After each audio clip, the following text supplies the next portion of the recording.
In this video, I'm going to be giving a brief introduction into atoms and introducing a lot of the important people that kind of went into developing these concepts. And so the first person we have to discuss, basically again, so Dalton, you may recall, he was the one who came up with that very confusing law of multiple proportions that I discussed in the previous video. But here, Dalton's atomic theory, one thing you have to understand about this is in Dalton's time, around 1800, when he was developing these whole concepts, he did not have an electron microscope. He did not have a mass spectrometer sitting next to him. And so all of these concepts and ideas were basically just from experiments that they were able to do and experiments that other people were able to do. And so Dalton's atomic theory just kind of gathered all these other concepts and all these other somewhat proven hypotheses and kind of just put them into a neat format for everybody. And so the first postulate is the fact that each element is composed of indestructible particles called atoms. And so these atoms, we're going to kind of dive a lot more detail in like the rest of this chapter. But basically, he just kind of, I guess, understood that these marble-like compounds, things, were kind of what make up all matter, all things that exist. And so he also understood that these were indestructible particles, meaning the fact, as I kind of covered in the last video, if you have gold and you're able to chop gold into tiny pieces, at some point you're going to come to a dead end because you cannot go any further than a gold atom. Gold is an element. Gold atoms are indestructible. They cannot be changed into anything else. And so the second postulate kind of touches on what I just stated. So atoms of one element cannot change into atoms of another element. And so in the horrible dark ages, when you had all these alchemists play around, these alchemists believed that you can change some lead into gold. And so they stockpiled all the lead with hopeful dreams, and they died poor and hungry. Because again, lead cannot be changed into gold no matter how hard you try. It is a chemical and physical impossibility. And the third postulate basically states that all gold atoms are going to look like all other gold atoms, and gold atoms don't look like anything like silver atoms. And so all atoms of a given element have identical properties that distinguish them from all the other types of elements. And so in this case, this postulate was kind of somewhat skewed later on in the future, but during the 1800s, he did a pretty damn good job of this. And the last one, again, should be kind of a duh moment, but atoms must combine in simple whole number ratios to form compounds, meaning the fact water has to be H2O because you can't just have HO half. It just can't happen that way because going back to postulate number one, they're indestructible. You can't just have half an oxygen atom. And so the first guy that we have to talk about in terms of like modern physics and chemistry is going to be J.J. Thomson. And so J.J. Thomson created what they refer to as the cathode ray tube. And so the best way that I can kind of describe this is if you have those long tube lights. And so imagine one of those and you pinch one of those ends off and you shove a piece of metal into that pinched region and you close it as much as you possibly can. On the other end that's still open, you hook up a vacuum, suck up all the air and everything else you can out of the vacuum, and then pinch that in closed, shove a piece of metal in there, and pinch it all the way around. And so that's all it really means by partially evacuated glass tube. And so on one end, you have that piece of metal, and on the other end, you have another piece of metal of the same type. And so all Thomson really did is hook these two pieces of metal up to a power source, and he noticed every time he turned the power source on, he saw some things start to form on the cathode, and they would always go right directly to the anode. No zigzags, no anything, a perfectly nice straight line. And so he did this with a couple different types of metals. He did this with a couple different types of size of glass tubes, and he always came up with the same conclusion. These beams would always travel from the cathode over to the anode. Hence the name cathode rays. So, after a couple different experiments, and again, a couple different forms of his apparatus, Thomson concluded that his cathode rays have to have these three qualities. One, they always traveled in a straight line. And so, if we're in class, I could show you a good example of this. But if you have a laser pointer sitting anywhere at your house, point the laser pointer straight in front of you and push the button, and the dot appears in front of you. You don't expect the dot to kind of show up behind you or anything, because these always travel in a straight line. In addition to that, they are always going to be independent of whatever type of metal you used. And so I mentioned the fact that Thomson did a couple different experiments, and so he used different metals. So the first time he did it, say he used the silver electrodes. Then the second time he did it, he used gold electrodes. And the third time he did it, he used platinum electrodes. And every single time he did this, regardless of the material, the metal, you would still see these lines. They would always show up on the negative and go straight towards the positive. And which kind of leads us into the third characteristic, is these are negatively charged particles. And we know they're negatively charged particles because if I go back to this picture here, they always formed on the negative end and they always went straight to the positive end. And so we'll talk about more about these charges later on in this chapter, but basically charges are always going to be repelled by like charges and attracted to the opposite charges. So here, as soon as these negative charges form here, they see that negative beam on this side, they're like, oh, heck no, and so they go straight to this positive because that's where they want to be. And so, from these three characteristics and from all of his experiments, he was able to measure a charge-to-mass ratio. And please note, I am telling you this is a charge-to-mass ratio. It is not a charge and it is not a mass. The reason you can't really get a massive or an actual mass is because electrons are really, really, really tiny and they are really super duper fast. And so you can't even grab a hold one and let it sit still long enough to put it on a scale. And even if you could, the scale wouldn't be able to measure it because they're really dang tiny. And so in these cases, the closest he could get is to measure a charge-to-mass ratio of negative 1.76 times 10 to the 8th coulombs per gram. So please note that this value is negative. And the reason why it's negative is because we are dealing with electrons, which are negatively charged particles. And so, J.J. Thomson was the one who discovered the electron. He's the one who gave the name electron.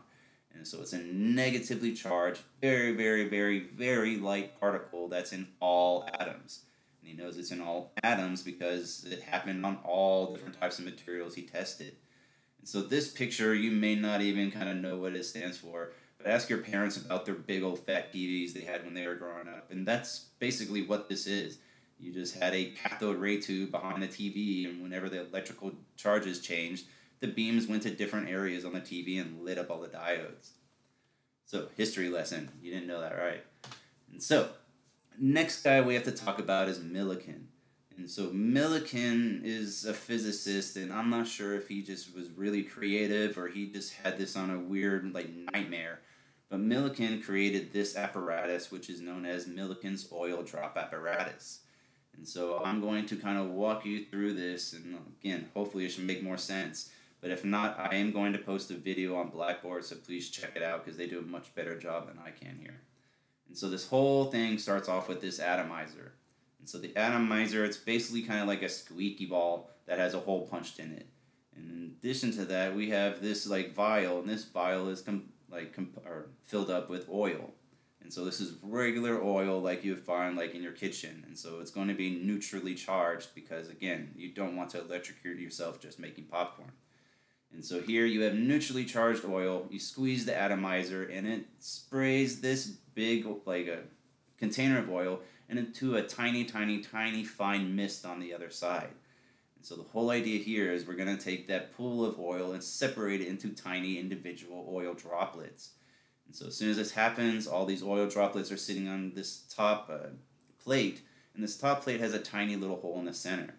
And so now it's up to gravity to do a little bit of work. So as these oil droplets start piling up here, one by one, they're going to go through this tiny little hole here. And so as they pass through this hole and going towards this bottom plate, they pass through an ionizing radiation, which is just a fancy way of saying if you take your microwave and you are able to rip the door off and you push that start button, you are now releasing ionizing radiation into your house. And so they call it ionizing because it imparts a negatively charged particle or an electron or 2 or 5 or whatever into the oil droplet. And so you have neutral oil droplets and they're falling down here. They pass through this purple beam and now they become negatively charged oil droplets. But the great thing, or the cool thing about this experiment, is this bottom plate here is negatively charged. And as I mentioned earlier, like charges repel each other. And so Millikan was actually able to change the charge on this plate, and as this negatively charged oil droplet is falling, he can make it stop in midair because you're going to have the same charges. And then if you increase the negative charge, he can actually repel these atoms and make them go all the way back up in the air. And then if you not atoms, droplets. And so if you even mess around with it, I mean, he was making these things jump up and down and just dance. And so the whole concept about Millikan's oil drop experiment is he was able to influence the charge on the oil droplet by changing the charge on his bottom plate. And by doing this, he was actually able to measure the strength and do a lot of other measurements I don't want to get into. But he was able to measure the strength of the electrical field required for them to kind of halt the falling of that drop. And by doing some, again, using his microscope and everything else, he was able to kind of figure out the masses of the drops themselves. And so he taking all that into consideration and doing some fun math that I don't want to even think about, he was able to measure the charge of the charge of the oil droplets as whole number multiples of negative 1.6 times 10 to the negative 19 coulombs. And so, please note I have underlined on this slide whole number multiple. And so what I mean by that is all oil droplets are not created equally. Some are larger than others, and some are smaller than the rest. And so by whole number multiple, say that he looked through his magnifying glass and was able to find these 5 oil droplets, and say this one had an electrical charge of 5, 15, 10, 25, and 35. And so in this case, whole number multiple just means look at all these numbers and figure out what number can go into all of them. And so by that, again, just doing some simple math here, 5 can go into all of these, and now your whole number multiple becomes 5. And so this would be x, that would be 3x, or 3 times your 5, that would be 2 times your 5, that would be 5 times your 5, that would be 7 times your 5. It's going back up here. Every single oil droplet contained a certain number of negative 1.6 times 10 to the negative 19.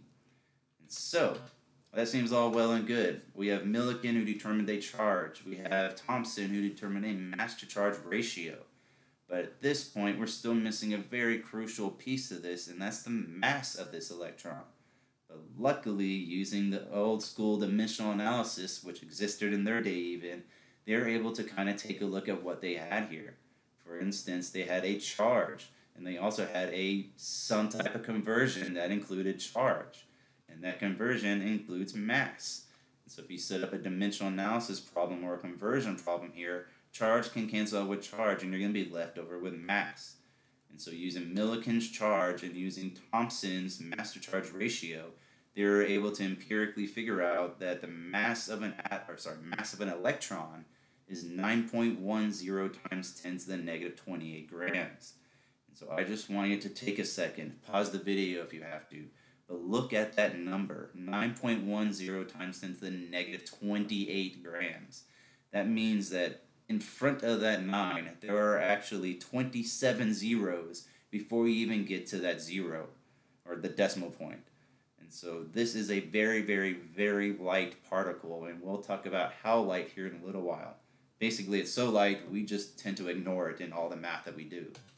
So the next thing that we have to talk about is the whole idea that Millikan and Thomson, they spread their word. Everybody was convinced. They're like, all right, electrons exist. But then they had kind of a halt by the fact that if electrons exist, then what stops all of us from being electrocuted every time we breathe? And so again, everybody was kind of convinced by the fact that no one died breathing or by touching a table, that everything is basically neutral. Everything has a net neutral charge. And so if negatively charged particles existed, there had to be a positive side to that in order to kind of counteract this balance. And so Thomson then went back to his lab, and he was sitting there for a while and kind of did some work, and he proposed what they call a plum pudding model. And so for those of you who don't know what plum pudding is, I had to look it up myself.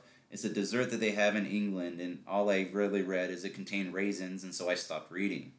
And so everybody knows, hopefully, what a chocolate chip cookie is. So instead of thinking about plum pudding, this is Davidson's chocolate chip cookie model. And so in this situation, you have your chocolate chips are going to be your electrons, and your cookie dough is going to be positively charged sphere. And so in this case, again, unless you're overly anal about how you cook your chocolate chip cookies, but you normally don't just put your chocolate chips inside a nice little row. You usually just kind of throw them all into the bowl and you grab them out. And so different atoms are going to have different number of electrons or different number of chocolate chips. But all atoms contain cookie dough, or they would be a horrible cookie. And so all atoms are going to have a positive sphere of energy. And so say I have 8 electrons or 8 chocolate chips in my cookie dough over here. That means that my entire cookie dough has to be a region of positive charge that equals 8, or equals the number of electron chocolate chips that I have inside of there. And so, in order to prove this plum pudding model correct, Ernest Rutherford comes into the picture. And so Ernest Rutherford was a student of Thomson, and he really wanted that A in the class, and so he set out to prove that the plum pudding model was a correct model. And so his idea is he was going to use alpha particles. And so alpha particles would be great in this situation on twofold. The first thing is that alpha particles are positively charged. And so as I stated, this whole region is positive energy. And so as soon as this alpha particle goes into this region, it itself being a positive particle, it doesn't want to stay inside that cookie. It wants to get out of that cookie as fast as possible. And the easiest way to do that is just keep running straight. And then the second thing that makes these things very useful is that they're about 7,000 times more massive than an electron. And so this would be the kind of the equivalent is if you're at the bowling alley and you throw your ball down the lane, it's not really going to care much that there's a piece of dust sitting on that lane. The bowling ball is going to completely ignore it and keep going straight. It's not going to really deviate just because that piece of dust is sitting in front of it. And so in these situations, the whole idea is Ernest Rutherford was going to take a piece or some atom, he's going to shoot these alpha particles through it. And according to the plum pudding model, all that's inside that positive region is electrons, these tiny little electrons. These alpha particles should not be deviated whatsoever. They should pass through the atom perfectly fine in a perfectly straight line. And so what he did was, unfortunately, not that. And so Rutherford started up his machine again. It's a source of alpha particles. He shot it at gold foil. And the reason he used gold foil, it's the same thing as aluminum foil. It's just a lot more expensive and a lot thinner. But in this case, he wanted uniform atoms, and so he got gold foil, which is composed of all gold. And so at first, everything's looked fine, because all these atoms are kind of coming out, and most of them passed right through the foil with no deviation. Please note, this picture says most. I typed in most in big red bold letters. Now I even notice that I say most.